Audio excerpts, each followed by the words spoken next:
The Greek computer that predicts catastrophe, the truth history buried. A sponge diver's hand closes on a corroded lump, and the sea throws back a glint, tiny teeth inside green crust. He kicks for air, chest tight. On deck, someone scrapes. A thin wheel shows a ring of letters. The pointer jerks, then settles on a word they all understand. Calamity. Laughter dies. Nobody moves. It's 1901 off Antikythera. A storm forced the boats here. Statues pour from the deep like a drowned parade.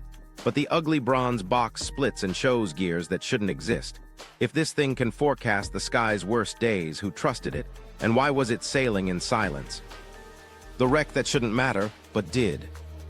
3 months earlier, nobody planned to be under those cliffs.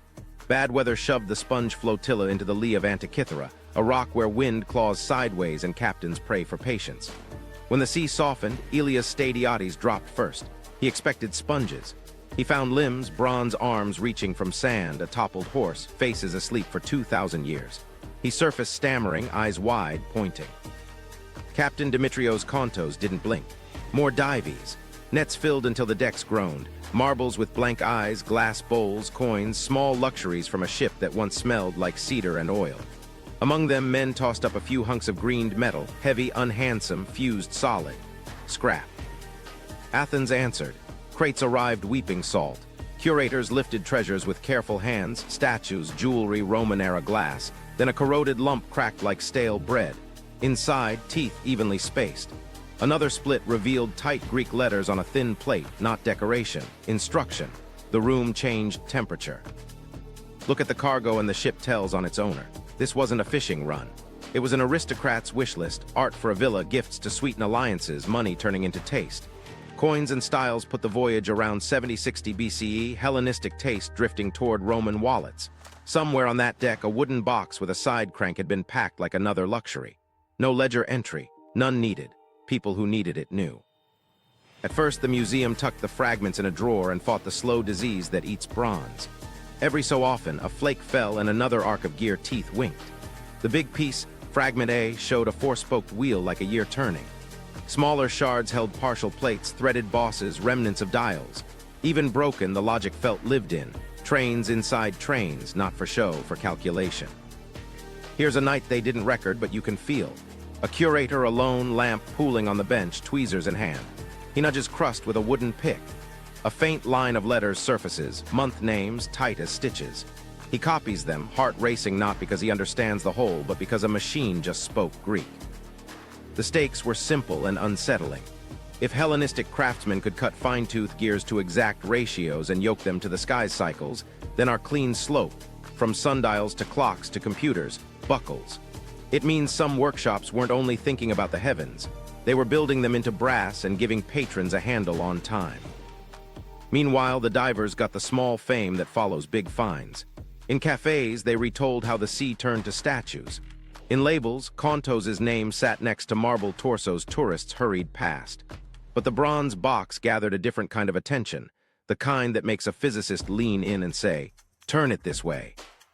The device didn't shout, it whispered. It made curators question the silence around it. Why ship it among statues? Why no mention in the cargo story? Why trust a wooden case and a sea that eats bronze with this much knowledge? Here's the pivot, and it happens in a mind, not on a deck. Post-war science was learning to see inside without cutting. X-rays that found bullets in bone could read the geometry of corrosion. The mechanism had waited half a century for the right eyes and tools. The first person to truly listen wasn't an archaeologist. He was a physicist who recognized the ghost of motion frozen in metal and decided to gamble his reputation that the past had hidden a computer in plain sight. Understand the human angle. Somewhere between the sponge boats and the museum drawers, the story shifts from treasure to timing. Statues impress, gears intrude. If this thing could lay out the months, the phases, the windows when shadows bite the sun and moon, then it wasn't a trinket. It was a schedule for nerves. Put that on a ship with gifts and you're sending soft power, the kind you don't announce at the harbor. The ugly truth is practical. Prediction is control. A box that turns dread into dates is worth more than another bronze athlete. That's why this wreck, a storm refuge turned accident, mattered. It didn't change history on the seafloor. It revealed that someone had already tried to. The first decoding, Derek de Solla Price's gamble. He wasn't hunting treasure, he was hunting patterns. Derek de Solla Price, a physicist turned historian of science, stood over the fragments in Athens and didn't see rust. He saw a frozen mechanism halfway through a calculation. Post-war radiography had finally made it possible to look through corrosion. Price arranged X-rays not for drama but to force the bronze to confess. On the plates, outlines sharpened, spokes, arbors, gear teeth counted like beads. The green lumps became geometry. He started counting. A gear with 223 teeth whispered Saros. The eclipse rhythm of 223 lunar months, a little over 18 years. Trains landing on 235 months said metonic, 19 solar years binding lunar months to seasons. In the front stack, a telltale pin-and-slot epicyclic path suggested a lunar anomaly drive. A mechanical wobble to match the moon's uneven speed, faster near perigee, slower at apogee. This wasn't decoration. It was theory cut into metal. Price didn't have every tooth. Corrosion had eaten edges, gaps turned ratios into puzzles. He walked a narrow line, bold enough to propose function, careful enough to mark uncertainty. In 1974, he published his reconstruction. Front, a zodiac ring, a 365-day calendar, a sun pointer, a moon pointer with a half-silvered phase ball, and the lunar anomaly built into the motion. Back, 2 spiral dials, metonic on top, 5 turns for 235 months. Saros below, 4 turns for 223 months, with tiny index letters in each cell that matched a column of eclipse notes. A subsidiary 3-sector dial handled the Exeligmos, the triple Saros that rotates eclipse timing by 8-hour steps and brings day eclipses back to day. People flinched at the word he chose. Computer. Classicists bristled, too modern. Engineers doubted, too precise for its era. Skeptics waved it off as a calendar toy dressed up with gears. Price stayed on the ground he could defend. The tooth counts weren't metaphors, they were numbers you could verify on radiographs. The inscriptions weren't mystical, they were Greek instructions, month names, zodiac signs, reset notes. The ratios echoed Babylonian cycles filtered through Greek astronomy. If it computed cycles and displayed results with a hand crank, what else should he call it? He tied the lunar anomaly to Hipparchus's work with care. Hipparchus had described the moon's eccentricity, the mechanism's pin and slot performed it. That link didn't require a Rhodian workshop in the same room as the astronomer, but it did imply a conversation, scrolls in one hand, files in the other. Theory made the map, a bench made the road. The humility is easy to miss. Price wasn't claiming planets in motion just because that sounded elegant. He flagged hints, period numbers in fragmentary texts, designed space for additional trains, but he drew hard lines where the evidence ran out. Meanwhile, the device pushed back against doubt in its own small voice. The backplate inscriptions, once a haze, yielded phrases under angled light. Saros, Exeligmos, hour notations, directions of obscuration, even color terms like reddish. The tone was practical. It read like a manual for someone who would actually use it. Turn here, note this, correct the time by 8 hours after each Saros. A scholar's toy doesn't talk like that. A tool does. Here's a micro-story from his desk. Late night, his office stacked with radiographs. He moves tracing paper over a gear shadow, counting teeth aloud. Somewhere between 48 and 53, the line breaks. He goes back, recalculates a train ratio, and sees a cycle snap into place. 235 months stepping around a 5-turn spiral. He writes metonic in the margin and sits back, not triumphant, just certain that a piece has settled where it belongs. Price also understood stagecraft. He knew the mechanism had lived half a century in a drawer as an oddity. He knew a single clean model could pull it into focus. His paper didn't try to solve every fragment. It tried to establish the job the machine did. Model the sun and moon across the zodiac, show lunar phase, compute long cycles, and forecast eclipse possibilities with notes a user could act on. Once that frame existed, future work could argue details without losing the plot. Pushback kept coming. Some insisted the precision implied medieval clockwork, others said the Greeks wouldn't waste skill on a gadget. But radiographs don't care about taste. The counts lined up, the cycles fit. The logic was tight. You could hand crank time and the back spiral's pointer would land on cells indexed to eclipse notes that told you when, where, and how a shadow might bite. He died in 1983, satisfied but unfinished. What he couldn't know was that imaging would leap again. Microfocus CT would later peel corrosion off in digital slices and reveal thousands of characters he could only guess at, locking many of his calls in place. Price's gamble wasn't that the ancients were magical. It was that they were practical. Treat the fragments like a machine with a job, and they'll tell you what they did. Here's the turn that made his gamble contagious. Once you accept that the box computes, you stop asking, could they? and start asking, who used it and why did they need it? That moves the story from cleverness to power. A mechanism that turns dread into dates isn't an ornament, it's policy on a crank. And now that the outline was drawn, the text itself was about to speak. The text speaks, Antikythera Mechanism Research Project AMRP Breakthroughs. Price left a map. The next team brought the flashlight. In 2005, a coalition of astronomers, physicists, and epigraphers rolled the fragments under microfocus X-ray computed tomography. Not silhouettes, slices, hundreds of them, stacked into a 3D ghost where corrosion became transparent and geometry turned crisp. Alongside it, they dragged light across surfaces with polynomial texture mapping, coaxing faint scratches into legible letters. The box that whispered started to speak in full sentences. What nobody knew was how much writing the makers had crammed into every spare strip of bronze. Thousands of characters woke up, columns on the back plate, captions curving around dials, tiny letters keyed to cell marks. The team called themselves the Antikythera Mechanism Research Project, and their rule was simple: teeth and text decide. No fantasies. Let the counts and inscriptions define the machine. The front face resolved first into a working stage. Outside, a 365-day Egyptian-style calendar ring with provision for a leap day. Inside it, a zodiac ring engraved with constellations. A sun pointer. A moon pointer with a half-silvered ball that waxed and waned as the train turned. In the front gear stack, CT slices revealed the pin and slot epicyclic system Price had sketched from shadows. A mechanical wobble that makes the moon hurry and dawdle just like Hipparchus said it should. You could see the slot, the pin, the offset, mathematics with fingerprints. Then the back plate came into focus and changed the conversation from maybe to read this. The upper spiral, 5 turns, 235 cells numbered for the metonic cycle. The lower, 4 turns, 223 cells for the Saros, each cell marked with a small Greek letter. Those letters weren't decoration. They keyed to a block of text nearby that read like field notes. Lunar or solar hour counts where the first byte would appear on the disk, even color terms, reddish, dark, and wind indications. And tucked inside the Saros, a small 3-sector subsidiary dial labeling the Exeligmos with 8 and 16 hours. After each Saros, advance the little hand by 1 sector. After 3, you're back near your original local hour. That's not mysticism. That's calibration in public. Meanwhile, the inscriptions taught tone. The back cover text, recovered in long stretches, wasn't a hymn. It was a manual. Headings named cycles plainly, Saros, Metonic, Exeligmos, and short instructions told users how to set pointers after opening the case, how to align dials, how to interpret the spiral progress. On the front, parapegma-style notes tied star risings to seasons, when the Pleiades rise.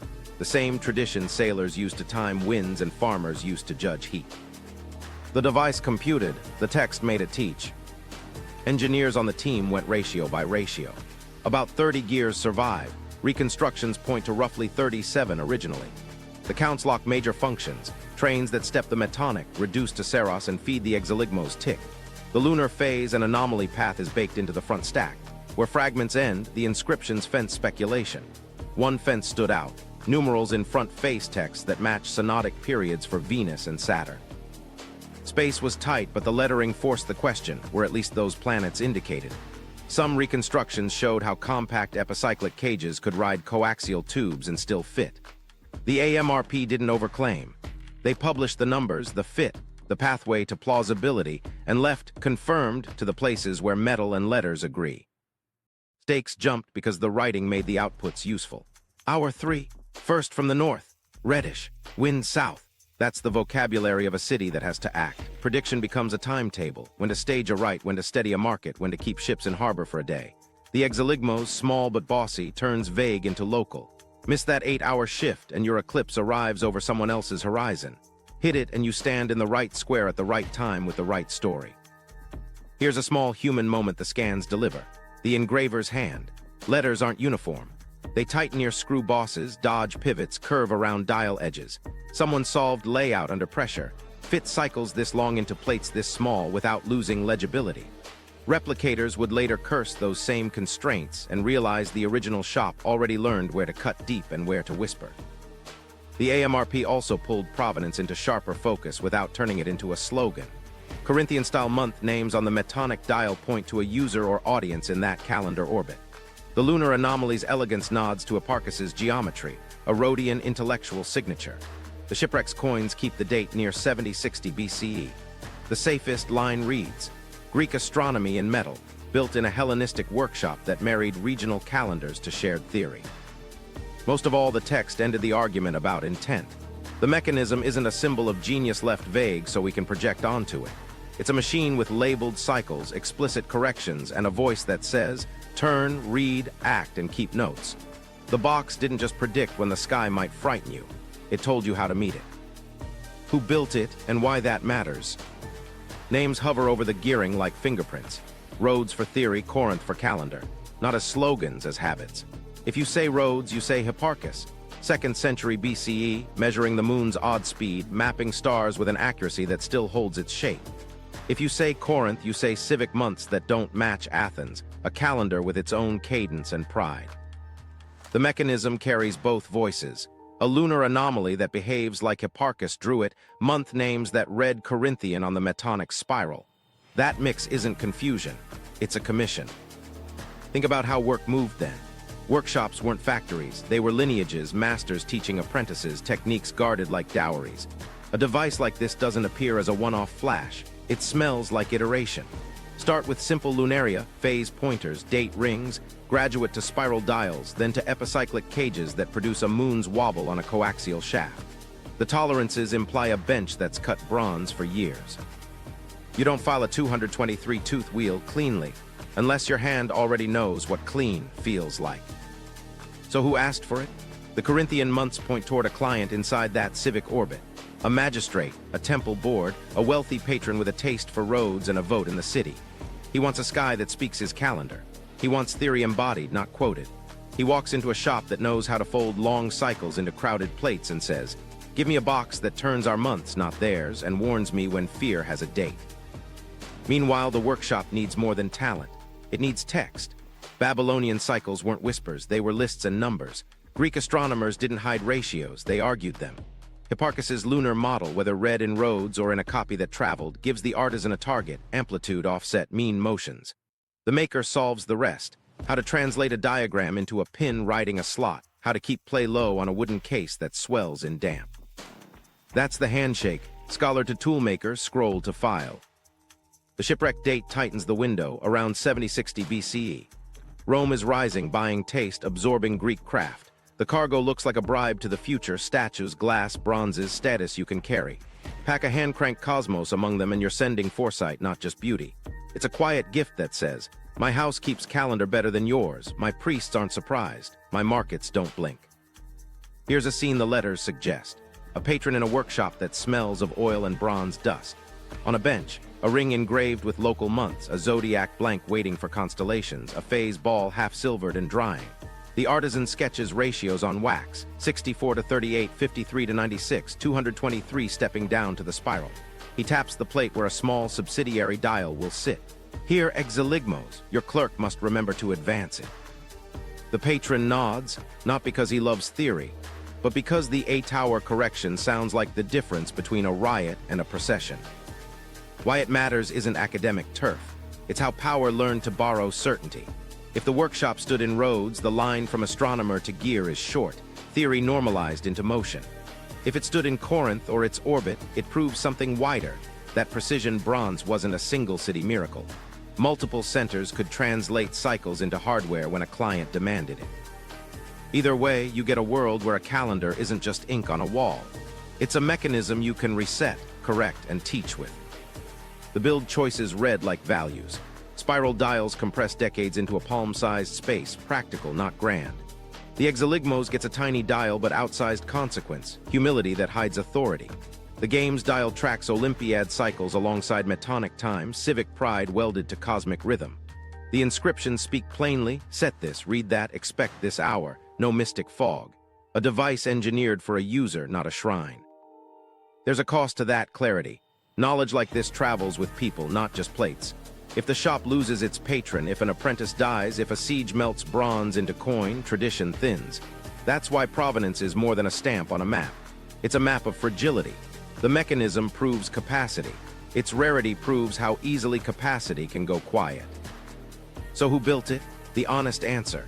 a Hellenistic workshop that lived where Greek astronomy met fine metalwork, likely fed by Rhodian theory, tailored for a Corinthian calendar, paid by someone who valued prediction as soft power.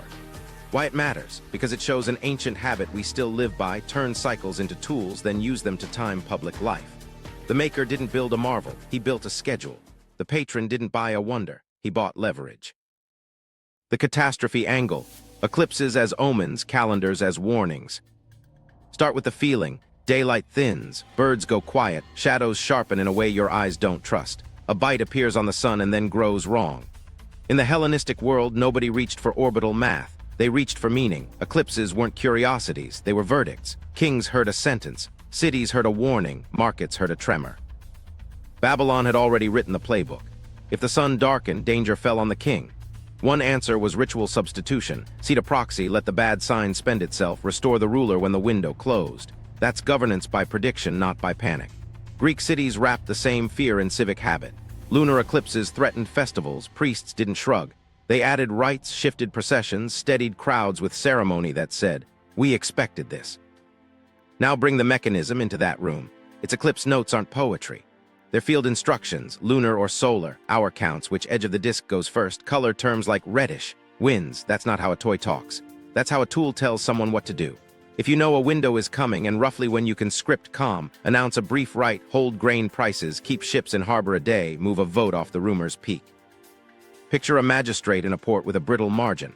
The Saros dial flags a lunar event in night hours. The Exeligmos shows the eight-hour shift that puts it late, far from local sight. He meets priests, arranges an evening offering, then schedules the levee debate for dawn. The eclipse becomes a remark, not a riot. Markets stay open. Sailors don't bolt. A shadow passes, the city keeps its footing. The logic deepens with the cycles. The Saros, 223 months, just over 18 years, ties eclipses into a family. An event rattling a harbor this year has cousins down the coil. The mechanism's four-turn spiral makes that family visible. At certain cells, tiny letters send you to an inscription. Hour 3, first from the north, reddish. That's a plan in shorthand, not fate timing. Then the small dial that matters more than its size. The Exeligmos. 1 Saros later, the hour shifts by 8. 2 Sar 16, 354 years brings the hour home. The device orders you to tick that little hand forward each Saros. That's localizing fear. Miss it and you warn the wrong port.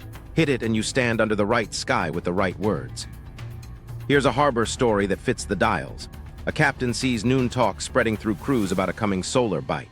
The city's clerk checks the box, partial, first from the south, hour near sunset beyond their horizon. He posts it at the key and pairs it with a small right. Loading continues.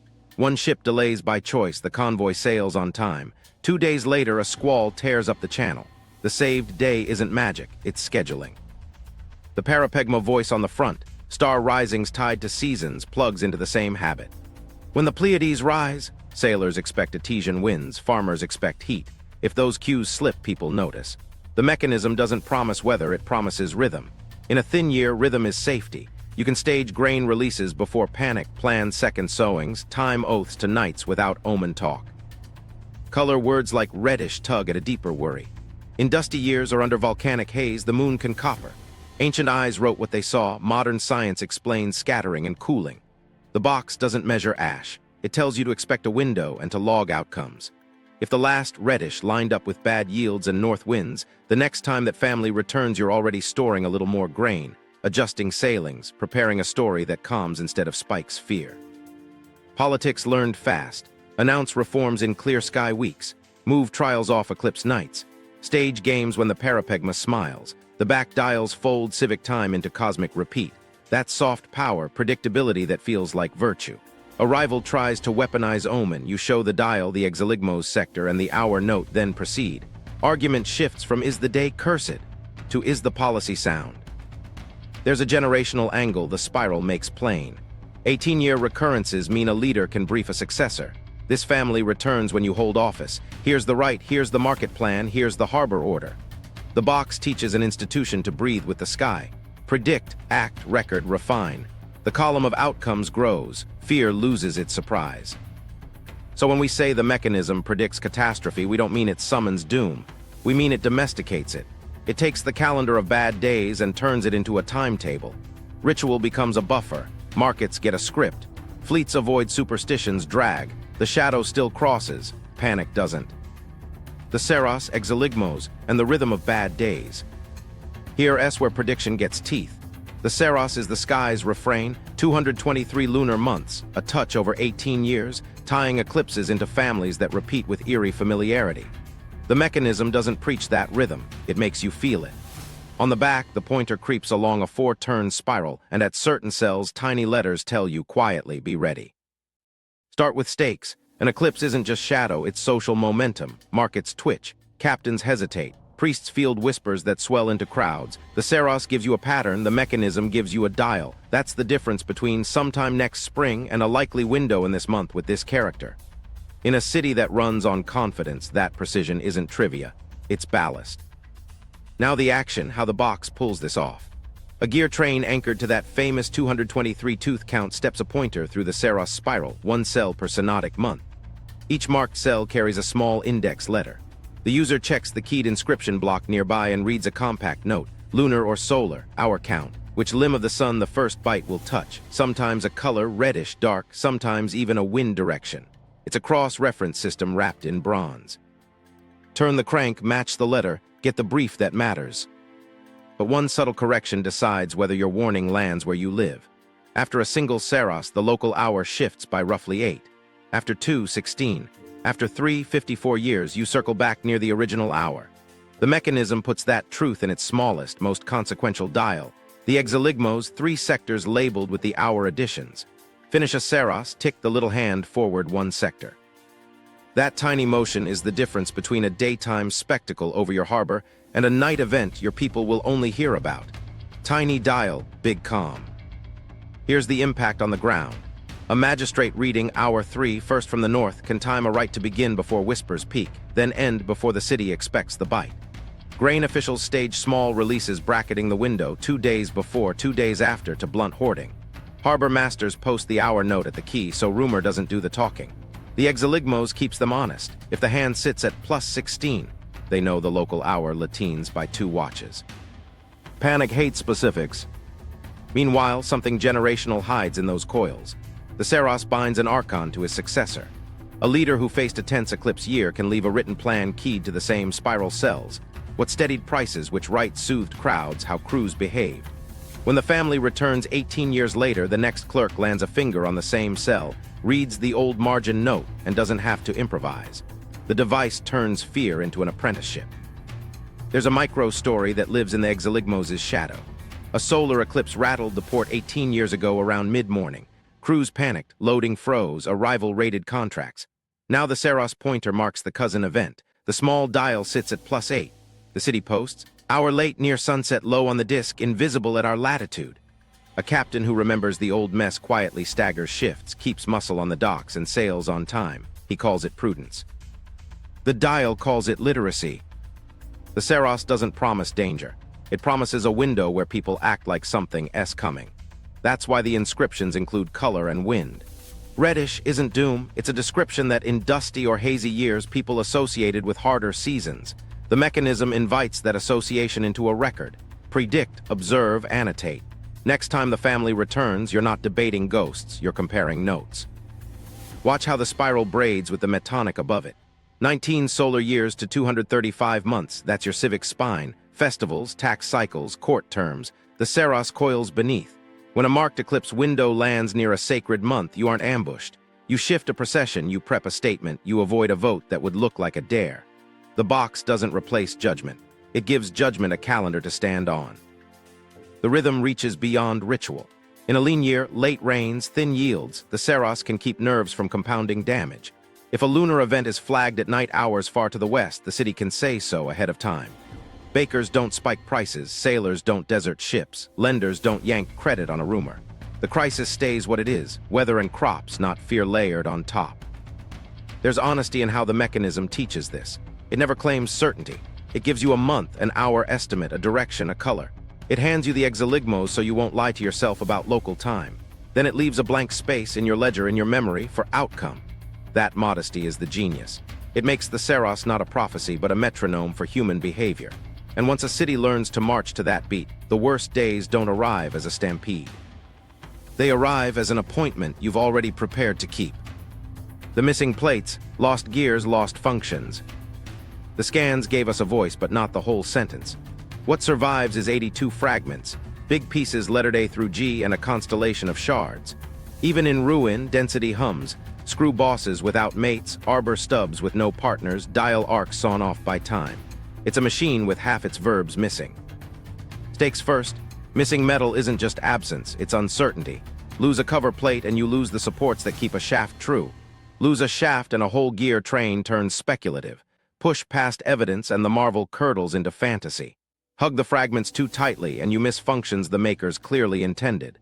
The right path sits in the narrow lane between teeth and text. Start with what's on the table. Fragment A carries the great four-spoked gear wheel, the heartbeat that drives reduction.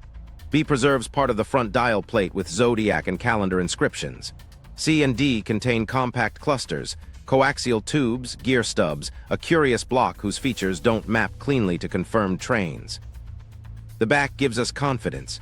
A 5-turn metonic spiral with numbered month cells above, a 4-turn Saros spiral below, and the small 3-sector Exeligmos nestled inside. Those aren't reconstructions. They're engraved, countable, labeled. Now the front where certainty thins. We've got the zodiac and 365-day calendar rings. We've got the sun and moon pointers in principle and the pin and slot epicyclic that delivers lunar anomaly. But the planetary question lives where the metal doesn't. The front cover text coughs up numerals that match synodic periods, most clearly Venus and Saturn. That matters. Venus runs about 584 days, Saturn much longer. Those numbers don't wander onto a device obsessed with cycles by accident. Yet space is cruel. The front compartment is millimeters deep. You can't hide 5 elaborate epicyclics and keep tolerances if you don't stack like a watchmaker. Impact, responsible builders split the difference. Michael Wright's workshop models demonstrated tight epicyclic cages riding coaxial tubes, yielding retrograde loops with convincing grace. Later UCL reconstructions, taking the inscribed numbers seriously, showed how Venus and Saturn could be packed without violating what the fragments fix. But nobody pretends the gears are in hand. So we label carefully: Venus and Saturn, plausible, text-backed, mechanically demonstrable within the envelope. The rest, Mercury, Mars, Jupiter, possible, not proven. There's another silence, the front parapegma. We read phrases like "when the Pleiades rise," but the full run, the cadence that stitched star risings to weather, crumbles in gaps. We can say the mechanism stitched seasonal cues to civic time. We can't sermonize the whole list without borrowing words the bronze didn't keep. Here's a micro story in loss. A conservator coaxes a wafer-thin edge from a case. It lifts, glints, and fractures. Under the flake, an index letter appears, alpha, crisp, then breaks at a screw hole. That missing boss isn't emptiness, it's a pivot that once steadied a gear. Your fingertip feels the function that's gone. Mounts tell tales, too. Threaded holes without surviving posts, polished wear rings around vanished tubes, absence with fingerprints. They map the missing stacks order even when the wheels are gone. Replicators learn the hard way. Move a plate one layer out and play multiplies. Push a pin too far from its slot and the lunar anomaly's amplitude drifts. The fragments police imagination with tiny tyrannies. This boss sits here. This arbor diameter implies that load. This clearance means you can't double a train without binding. The back cover text makes the cost of overreach obvious. Its tone is practical: labels, corrections, instructions. The shattered front cover likely carried the same voice for any planetary display. Those lines could settle arguments in an afternoon. They're gone, so we don't let desire fill them. Teeth and text decide. Where they agree, we plant a flag. Where they hint, we sketch and mark plausible. Where they're silent, we leave air. All this restraint isn't small. It protects the machine from our era's cravings. The Antikythera Mechanism doesn't need 5 perfect planets to be astonishing. It already delivers a lunar anomaly in bronze, a metonic calendar you can hold, a Saros, Exeligmos pair that localizes Eclipse fear to ours. The missing plates aren't a tragedy, they're a reminder that precision is fragile. Workshops are ecosystems. Take away a patron, a bench, a copyist, and plates vanish, along with the functions they carried. So we live with gaps and let them teach. The device's confirmed core stays tight. Its likely edges stay honest. That honesty keeps the wonder clean. The part we can touch is already enough. A hand-cranked sky that turns dread into dates. The rest waits in the silt, or in letters we haven't coaxed free yet. Patterns in the sky, when astronomy meets disaster history. We're not asking the sky to cause disaster. We're asking how sky rhythms bump human choices when nerves are thin. The mechanism's confirmed cycles, metonic, Saros, Exeligmos, and those parapegma-style notes teach a habit. Watch repeatable windows, plan before panic, record what followed. That habit meets history where it always hurts. Food, ships, money, pride. Start with light. In dusty years or after far-off eruptions, the sun can dim and the moon redden. Ancient observers didn't say aerosols, they said blood, dark, north wind. Some eclipse notes across traditions carry those colors and winds like warnings stapled to the sky. The mechanism's eclipse descriptors, reddish, wind south, hour 3. First from the north, look like that vocabulary condensed into a tool you can act on. If color and wind rode together during the last appearance of this Saros family, a prudent city tucks away grain, staggers sailings, and writes the plan where the next clerk will find it. Seasonal winds weren't mystical, they were logistics. The parapegma lines on the front, star risings tied to expected breezes and heat, let a port measure the year's pulse. When the Pleiades rise, sailors expect the Etesians, farmers expect dry work. If that cue slides late, everyone feels the mismatch. The device won't predict a storm, but it will protect a schedule, shift shipping before rumor drives crews ashore, move a grain convoy while winds still favor your hulls. Meanwhile, sunspot cycles and cold snaps drift in the background of pre-modern years, leaving only moods in chronicles. Hard winters, poor harvests, strange lights. The mechanism doesn't track sunspots. It tracks regularity. That's enough. When the calendar fits and seasons don't, leaders can name the irregularity without surrendering to it, maintaining ritual cadence so markets don't turn weather into panic. Comets were a separate fear, sudden, political, theatrical. The box can't forecast them, but a culture trained on cycles responds differently when the unexpected arrives. If an eclipse window is already scheduled and ritualized, a comet's shock hits a city with one less free-floating dread. Institutions with calendars absorb surprises better than crowds living from omen to omen. Here's a year you'd rather avoid. Late rains, short yields, rumor of a red moon returning. The Saros pointer points. The Exeligmos sits at +16, pushing the window deep into a night far from local sight. A council reads the lettered cell, finds the keyed note, lunar late likely reddish, and schedules calm. 2 small grain releases bracketing the night, a brief right before dusk, a public posting at the key. Not visible here. Traders hedge less. Bakers don't gouge, crews don't flee. If haze still tints the moon hours away, your city meets gossip with a plan, not with empty shelves. Now a solar cousin. The glyph lands on a daytime cell. The keyed inscription says first from the south, hour 4. That's close enough to noon to rattle crews. The harbor master staggers departures, keeps larger ships tied for a day, posts the hour note, and pairs it with a ritual that finishes before the bite. A rival port with no plan loses time to rumor. The mechanism didn't change the sun, it changed the tempo of work. The metonic pairing matters because civic time lives there, festivals, courts, taxes. When a marked eclipse window lines up with a sacred month, the city isn't ambushed. It moves the procession, adds rites, prevents a vote from landing under a story nobody wants. The device folds cosmic beat into civic beat, so fear can't ambush cadence. Outcomes are the hinge between prediction and prudence. Those backplate notes, colors, winds, hour aren't the last word, the ledger is. Reddish, winds north, prices steady.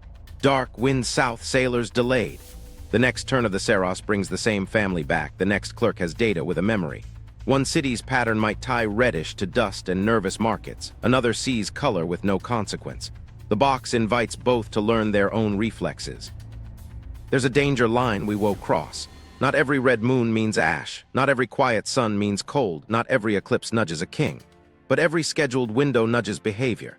If you can tell a city late, partial, not here, you shave off the panic that multiplies real hardship. If you can tell a fleet hour near sunset beyond our horizon, you save a day you might need 2 weeks later. Think of it as triage. The mechanism sorts dread. Predictable, schedule it, local, annotate it, useful, teach it. Everything else you meet with judgment, not rumor. That ethic, predict, act, record, refine, turns astronomy into municipal muscle. And once a city builds that muscle, disaster still hurts.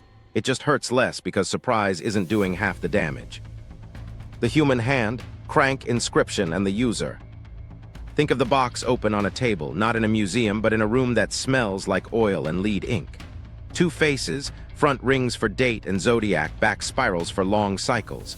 On the side, a small bronze handle polished where fingers learned it. The user doesn't pray over it, he works it. He's trained but not a mathematician.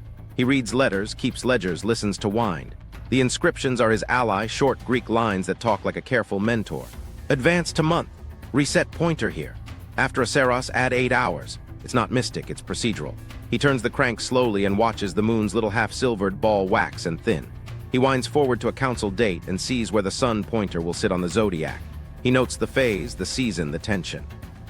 Then he flips the case and goes to the back.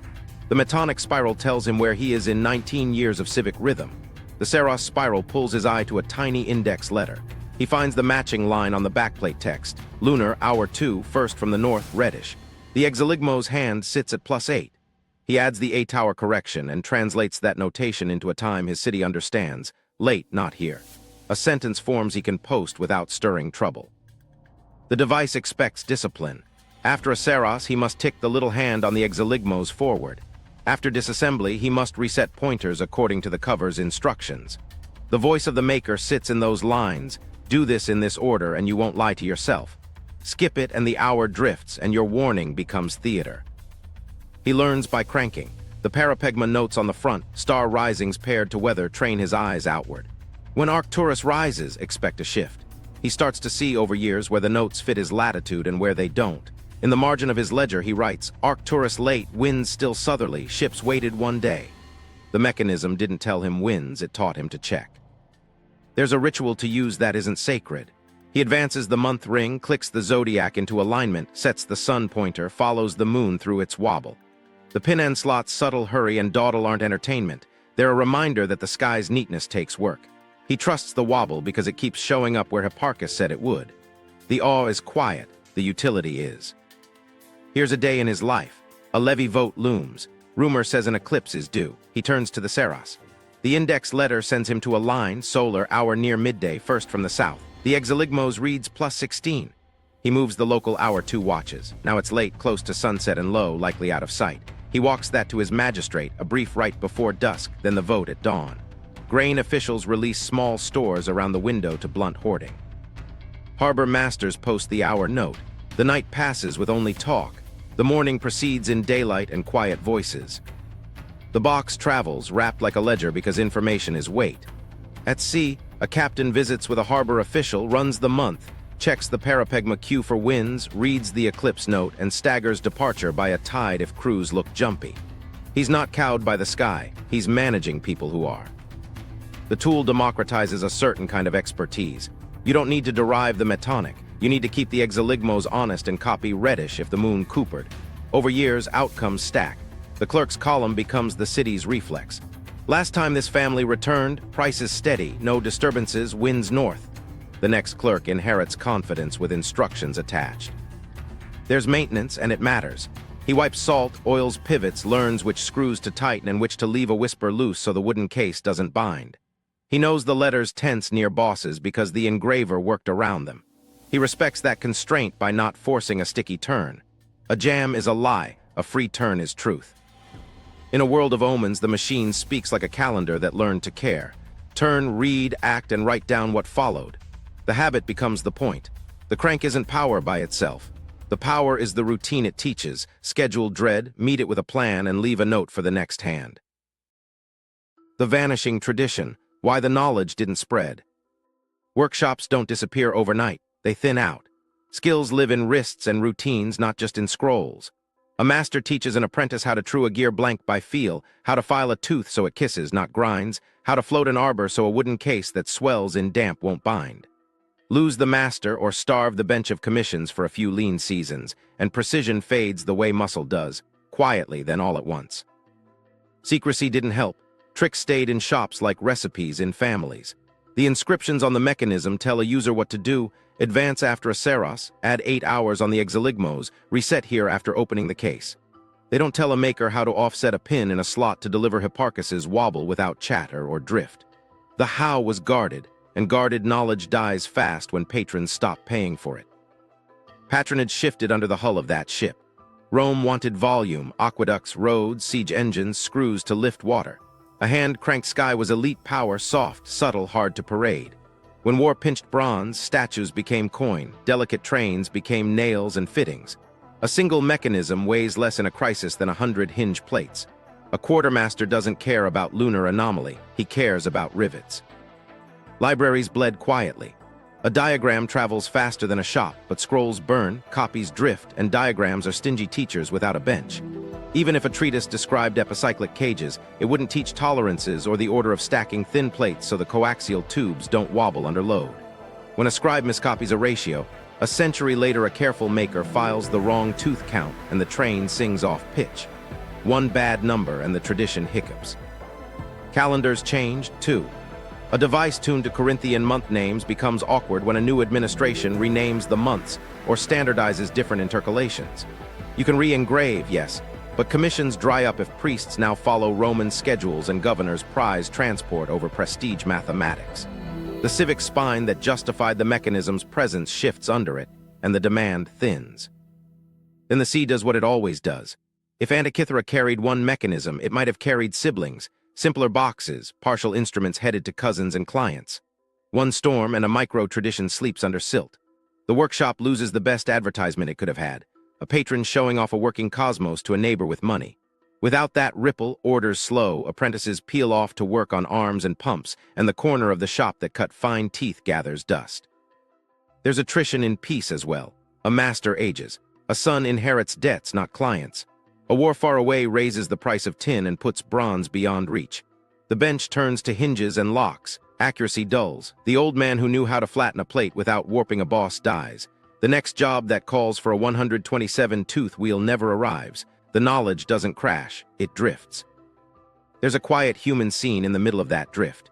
A maker runs a fingertip over a phase ball he half-silvered years ago, the one he was proudest of because the split line between light and dark sat just right as the pointer turned.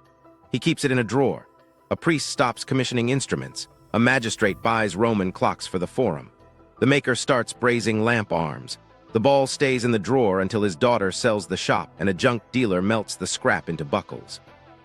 Texts don't save it. The mechanism's own back cover reads like a manual for use, not manufacture. Later authors write tables you can copy without gears. Predict from a list, not a crank. The habit the box taught, predict, act, record, survives in ledgers and writes. The hardware falls away because ink is cheaper and cheaper wins. Bronze's curse is its value. In lean years, nothing escapes the furnace if it looks like metal and isn't nailed down. Households strip fittings, villas feed foundries. A delicate train with coaxial tubes delivers more value as raw material than as a device a few can read. If you wanted to hide knowledge from the future, you'd cast it in something useful during a crisis. Provenance turns into an obituary. The Corinthian months tell us a user base. The Rhodian math tells us a lineage of ideas. The shipwreck's date tells us a hinged Greek craft feeding Roman appetite. The silence that follows isn't a conspiracy. It's what happens when incentives pivot. Workshops follow money, texts outrun benches, bronze melts, calendars change. A tradition that required steady commissions, stable libraries, and intact shops lost 2 of 3 and thinned to rumor. What lasted wasn't the gear, it was the habit. Priests kept rites timed to cycles. Magistrates kept calendars that resisted panic. Navigators kept seasonal wind lore. The box vanishes, the schedule remains. When modern hands rebuild it, they aren't resurrecting magic. They're reading the gaps left by a culture that made planning a civic virtue, then let the instrument rust because the practice no longer needed the machine. Rebuilding the impossible, modern replicas and what they prove. Fragments can argue, replicas convince. The only way to test whether the box was a working sky was to build one and see what jammed, what sang, and what the ancients already solved. Michael Wright went first in the stubborn way that matters. A museum curator with a machinist's patience, he started cutting bronze the old way, lathes, files, drilling by feel, and stacked coaxial tubes until his fingers knew the tolerances. On his bench, the pin and slot wasn't a diagram. It was a pin scraping a slot until, after 3 remakes, it stopped chattering and began to breathe the moon's uneven speed. Turn his crank and the half-silvered phase ball fattened and thinned on cue. Rotate the zodiac and the lunar pointer hurried and dawdled across constellations with the same asymmetry Hipparchus wrote down. His point wasn't flare. It was function.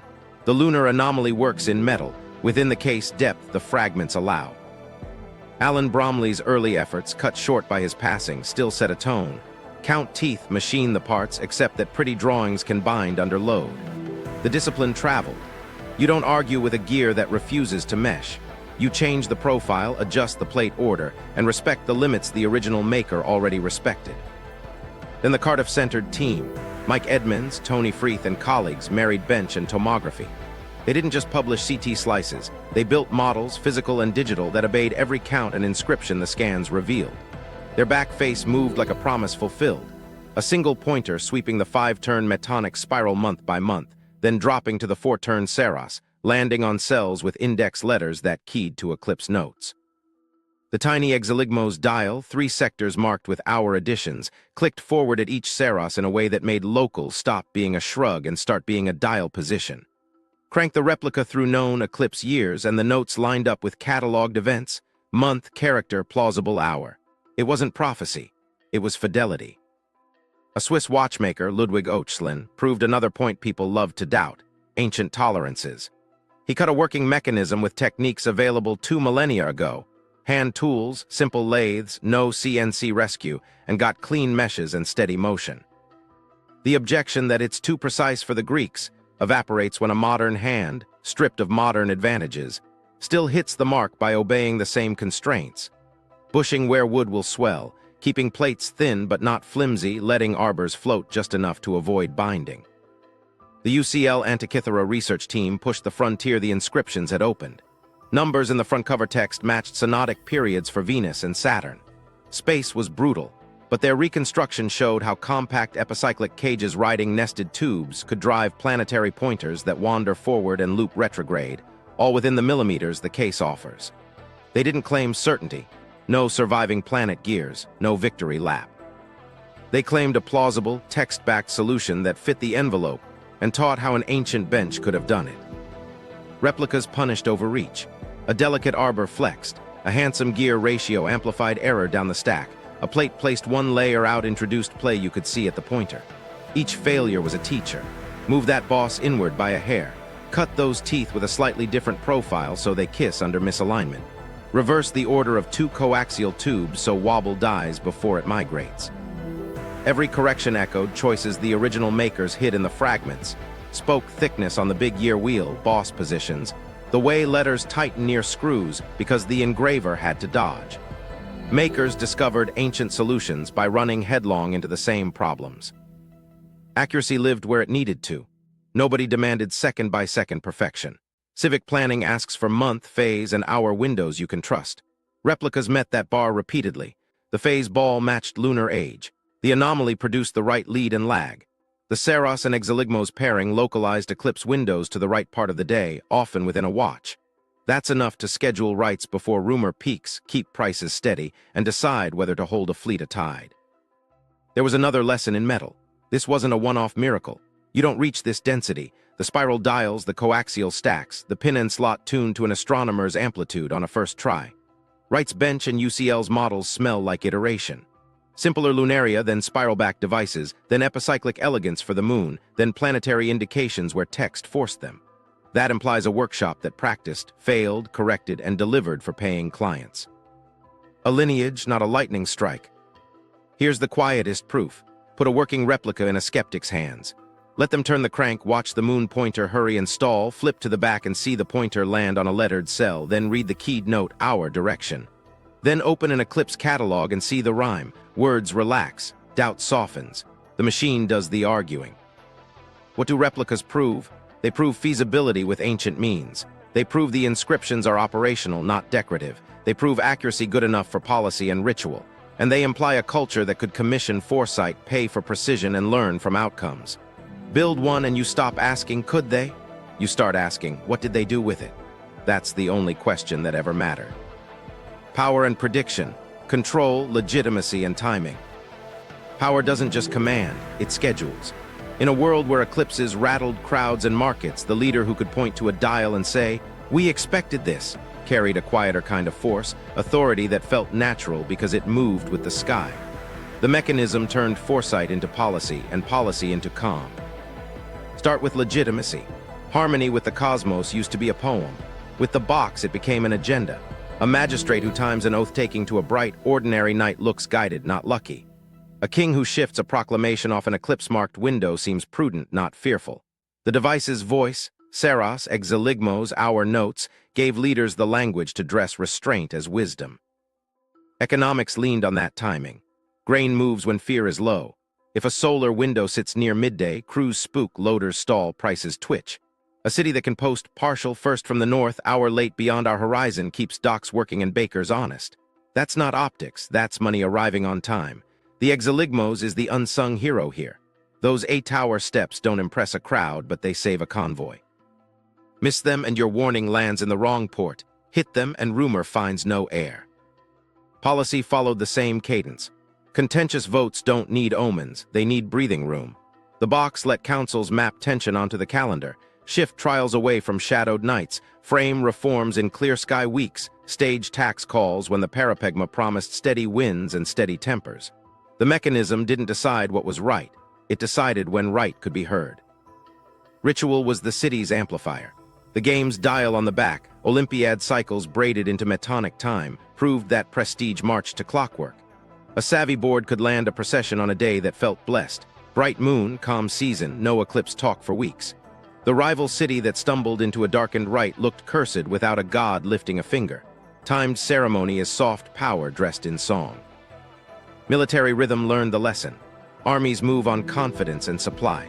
Briefing officers with lunar event, hour deep in the night far west, not local, keeps scouts from reading shadows as signals and keeps soldiers from making omens out of campfires. Even better, it shields logistics. If transport crews know a rite will absorb fear the evening before, wagons roll in the morning instead of idling for gossip. There's an equity in competence the device introduced. The inscriptions read like instructions, not priestly code.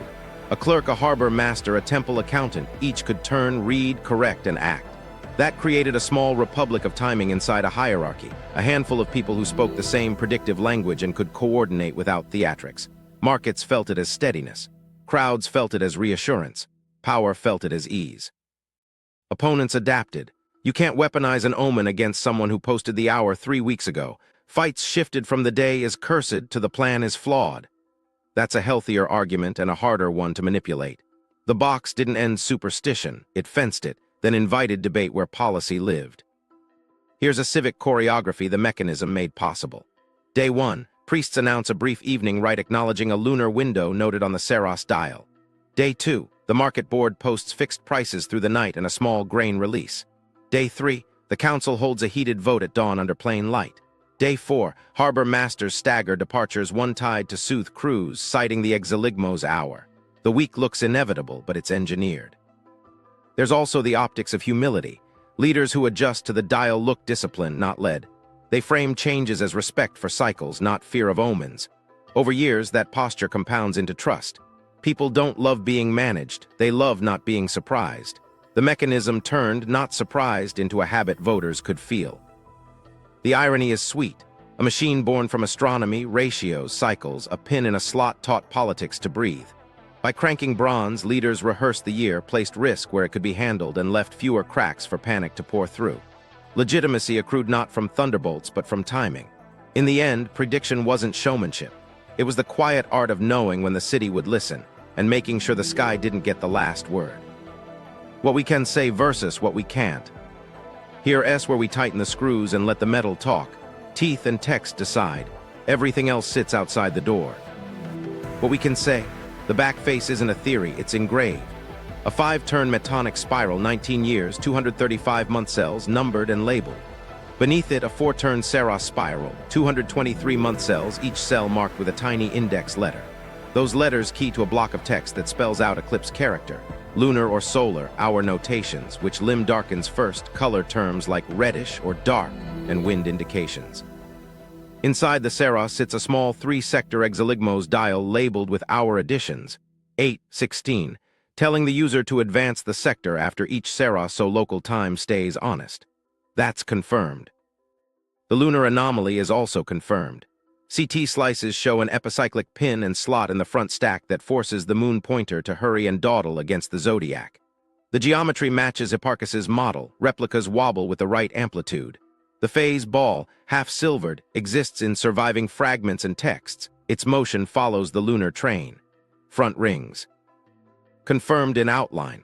An outer 365-day Egyptian-style calendar ring with a leap day provision, and an inner zodiac ring with constellations. Sun and moon pointers governed by the front stack. Provenance has guardrails. The shipwreck's coins place the sinking around 7060 BCE. The month names on the metonic dial are Corinthian in form, clear epigraphic evidence pointing to user or audience. The lunar anomaly's elegance nods to Hipparchus's theory, which fits a Rhodian intellectual lineage. The cautious synthesis holds. Greek astronomy rendered in metal by a Hellenistic workshop, marrying Rhodian theory to a Corinthian calendar environment. What's plausible? Planetary indications for at least Venus and Saturn. Numbers in the front face inscriptions correspond to their synodic periods. Venus near 584 days, Saturn much longer. Space is brutal, but reconstructions show compact epicyclic cages on nested tubes that could fit within the surviving envelope. No surviving planet gears, so we label it plausible, text-backed, not proven. Mercury, Mars, Jupiter, possible, but the evidence thins. The parapegma on the front, star risings and seasonal cues, is fragmentary yet consistent with a long Greek tradition. We can say the mechanism integrated seasonal markers, but can't reconstruct every line. What we can't say, that it was a navigation computer. No inscriptions mention latitude, declination tables for wayfinding or sighting hardware. That it was a horoscope machine in the later astrological sense. The text tone is instructional and civic, not personal nativity.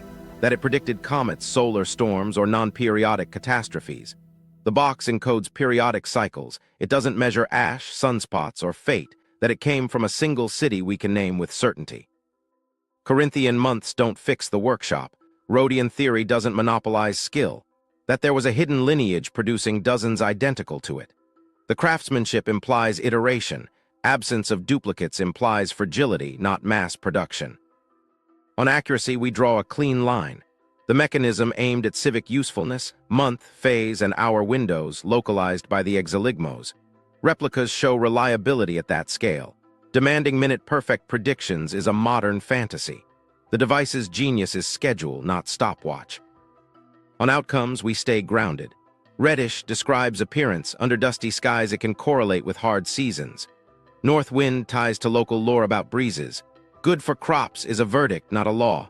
The text invites users to record what followed. We can responsibly infer a feedback culture, predict, observe, annotate, but we won't retrofit statistics where the bronze doesn't give them. On manufacturing, we stay honest. We know enough to say hand-cut bronze gears with fine tooth counts, pinned arbors, bushings, nested tubes, thin plates, and a wooden case that swelled with weather. We don't know the shop's jigs, file angles, or gear tooth profiles beyond what meshing suggests. The inscriptions teach operation, they don't teach cutting. On meaning, we resist romance. The mechanism isn't an alien artifact, a lost super-civilization survivor, or a lone miracle. It's Hellenistic science made practical, Babylonian cycles, Greek geometry, workshop craft, serving cities that needed timing. Its rarity says more about patronage, war, and bronze than about possibility. Here's the commitment we keep. If an inscription names a cycle, we treat it as designed. If CT reveals and counts a train, we treat the function as confirmed. If text provides numbers and space allows a fit, we model with the word plausible stamped on it. If neither text nor teeth support a claim, we drop it. That discipline is the same one the makers wrote into the back cover. Label clearly, correct carefully, teach the user to advance the small dial, and leave room for outcomes to edit practice. The wonder doesn't shrink under these limits, it sharpens. We can say this box let a hand forecast Eclipse families decades out, imitate the moon's odd pace in metal, align civic and cosmic time, and turn fear into a timetable with instructions attached. We can't say it did what it never claimed. We don't need to. The truth it carries is already heavy enough. The practical warnings, how they'd use it on a bad year. Start with a year everyone feels in their bones. Winter hangs on, rains stall, barley looks thin, and rumor says a red moon like the one from a hungry decade ago is due. The box sits on a council table, lid open, bronze warming in lamplight. The clerk turns the crank and doesn't look up. He aligns the city's month on the calendar ring, checks the zodiac, watches the phase ball settle toward full. Then he flips the case. The Saros pointer creeps onto a marked cell. The tiny index letter sends him to a short line of text. Lunar late hour, reddish, winds likely north. The Exeligmos sits at +16. He adds the hours, translates that into local watches, and breathes. Far in the night, likely not visible here. That's a plan, not a prophecy. Markets get the first call. Panic hoards faster than locusts. The magistrate orders 2 small grain releases bracketing the predicted window, 2 days before and 2 after, enough to blunt rumor without emptying stores. Price notices go up, steady for 1 week. The message lands early before whispers harden. A brief rite is scheduled at dusk on the marked night, not to conjure anything, but to spend fear in a controlled hour. Farms hear it differently. The Parapegma notes for the weeks ahead tie star risings to wind shifts. If the Pleiades queue arrives late again, seed gets split, half now, half after the first heat breaks. A bad year punishes certainty, the calendar protects patience. The clerk writes a margin line in the city ledger. Split sowing this cycle, red moon predicted, not local, watch wins. Harbor work is the fragile edge. Crews listen to sky talk like it's a wage. The harbor master meets captains with the box on the table. He points to the Saros cell, then to the Exeligmos sector, then to the line, late, likely unseen. He staggers one convoy by a tide to soak superstition, keeps the rest loading. A posted notice copies the hour note and the direction of first bite. A small rite is paired with the evening shift change. Men nod, not convinced, just feeling seen. Ships move. Policy rides the same rails. A levy vote to buy grain from a friend port will bite nerves. The council slides it off the rumor's peak. Dawn after the predicted night looks clean, so does 2 days later. The clerk's sentence is simple. Right at dusk, levy at first light. No speeches about destiny. A paper on a door beats a sermon. Then the thing itself.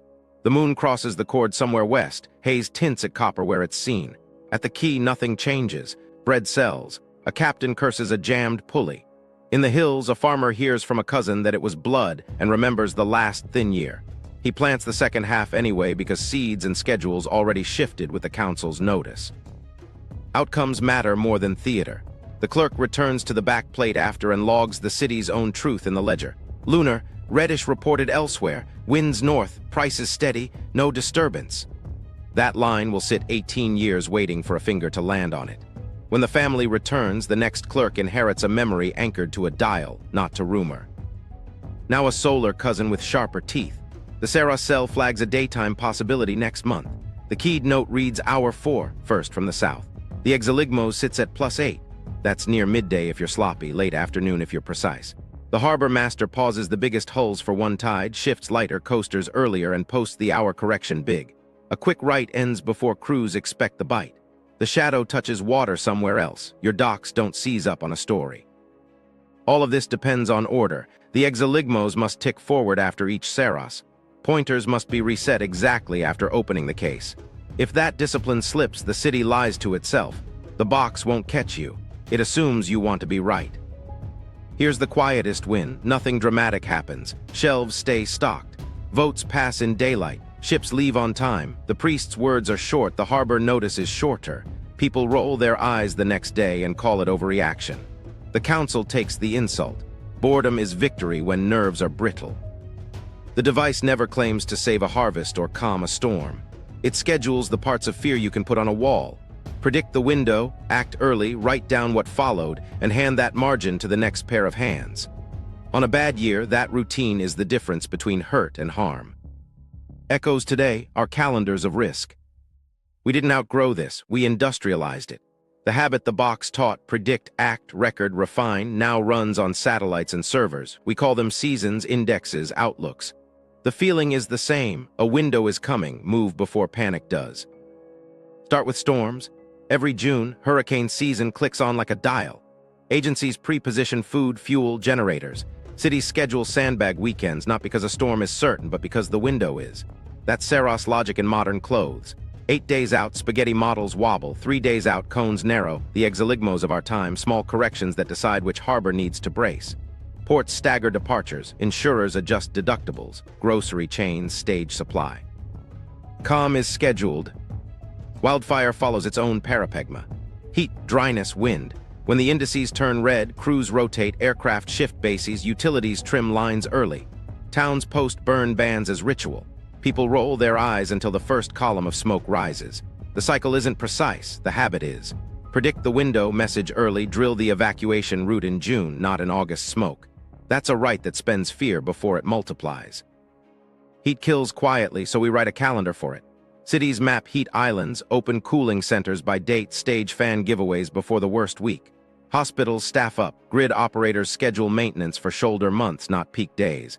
Apps push warnings like inscriptions. Stay hydrated, check neighbors. It's not poetry, it's policy written as a checklist. When the thermometer spikes, the message feels inevitable because it was posted last week. Markets breathe to these beats. Grain prices swell on drought forecasts months ahead. Fuel futures twitch when storm tracks threaten refineries. Insurance rates arc with seasonal risk. Traders don't need omens, they need timing. A refinery schedules a shutdown 2 weeks before a probable landfall. An airline hedges fuel in fire season. A grocer spreads promotions to blunt panic buys during a heatwave alert. The ledger fills itself. There's a social version too. Elections carve out their own safe windows. Debates avoid holiday nights, policy drops on Friday afternoons, bad news hides under bigger events. Cynical? Maybe. Familiar? Definitely. It's the same instinct a magistrate once used to move a levy off an Eclipse talk. Don't choose a day that hands your enemies a story. Space weather is the quiet cousin.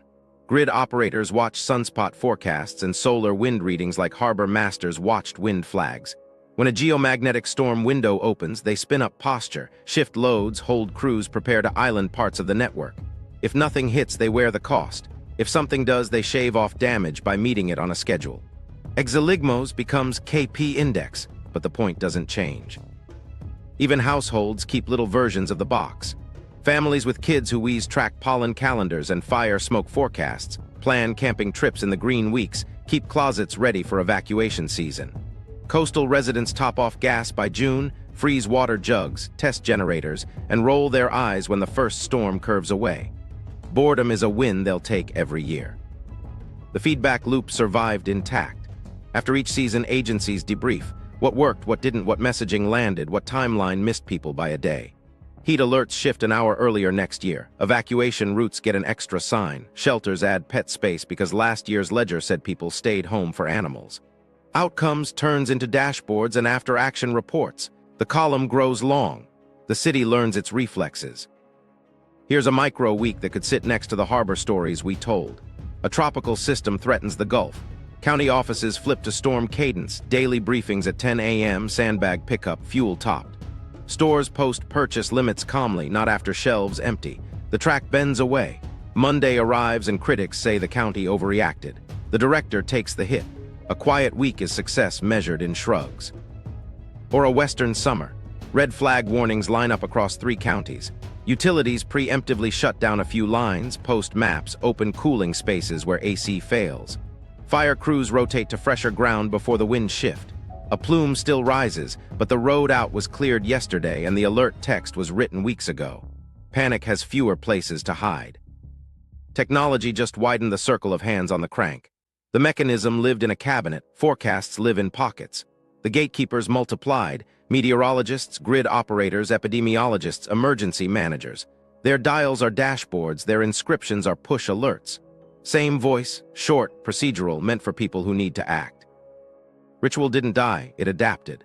Storm prep weekend is a civic right, neighbors exchange lists, tape windows, grill the fridge before power dies. Fire Awareness Week runs school assemblies and leaf blowers. These aren't empty ceremonies.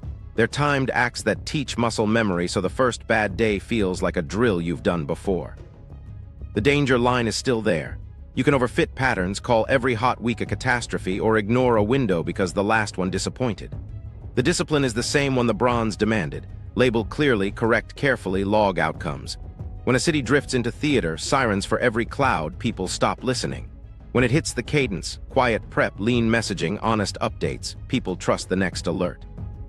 We still face the surprises. The comet in our world is the freak storm track, the lightning strike, the ember over a ridge. Schedules don't stop any of it. They stop the second disaster, panic, rumor, the market spike, the frozen dock. That's the echo worth hearing. A culture that times its fear spends less time being afraid. The old box promised something modest and profound. Your worst days might still come, but they don't have to arrive as strangers. Today's calendars of risk make the same promise at scale. Cones and colors on maps replace index letters. Our corrections become arrival windows. The ethic is unchanged. Predict the windows, move before panic, write down what happened, adjust the dial, and hand the habit to the next set of hands.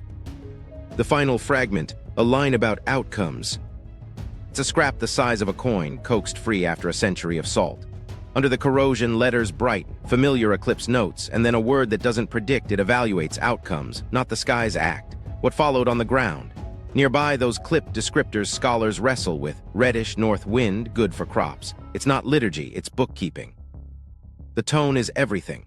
The backplate already told the user how to set the Saros month, how to add the Exeligmos hours, which limb would darken first. This line does something braver. It turns prediction into a test. If the moon reddens and the wind turns north, does your market stiffen or hold? If the note says good for crops, does your ledger agree? The machine doesn't declare fate, it prompts an audit. Here's how that lands in a room. A clerk reads the Saros cell, copies the hour, posts the notice at the key, and then after the window passes, writes a sentence no poet would keep. Reddish, winds north, prices steady. That's an outcome. It ties the device's claim to the city's behavior. 18 years later, when the same Eclipse family returns, a different clerk runs a finger to that margin and inherits memory with context. The box isn't asking for belief, it's asking for receipts. Reddish is a blunt word doing double duty. To the sky, it's color. To a city, it can be a hint, dust in the air, a thin harvest rumor. The mechanism doesn't overfit. It lets the user test the association over decades. If redness keeps pairing with nervous markets in this harbor, the city shifts grain policy sooner next time. If it doesn't, the word reddish drains back to description. The feedback loop edits superstition into practice. Even the wind notes red like a nudge. North wind, alongside a lunar mark, is a cue, not a command. Sailors remember which breezes keep hulls close to home. If a predicted eclipse rides with the wrong wind for loading, a harbor master staggers shifts before rumor does. If no wind arrives, that disappointment goes in the ledger too. The next clerk inherits not just predictions, but the city's own probability. There's a small, stubborn ethic in those letters. The back covers voice, labels, corrections, instructions, never bluffs. Outcomes keeps the same pitch. It doesn't promise omens will land, it measures whether preparation mattered. A right that calmed a crowd gets a check mark. A price freeze that prevented hoarding becomes a note. Failures, too, goods hoarded, docks stalled. Live next to the prediction that should have diffused them. The user learns, and the machine earns trust by being accountable. Here's a night saved from panic because that word existed. The Saros cell says lunar, late, reddish. The Exeligmos pushes the hour deep into darkness far to the west. The city posts early, stages a short rite, spreads grain release before and after. Morning comes with shrugs. In the ledger, the clerk writes, outcome quiet. That line is the goal the device always had but never bragged about, boredom on a night designed for nerves. Outcomes also fences the storyteller. Without it, the next generation says, the red moon ruined the harvest. With it, the next hand reads, red, winds north, yields fair, prices steady. The box doesn't kill myth. It narrows its diet. Over time, the narrative of catastrophe has to push past a column of small sentences that say repeatedly, we acted early and it was fine. There's humility baked into the metal. The dial hands you possible, hour, direction. The little 3-sector disc hands you +8 or +16.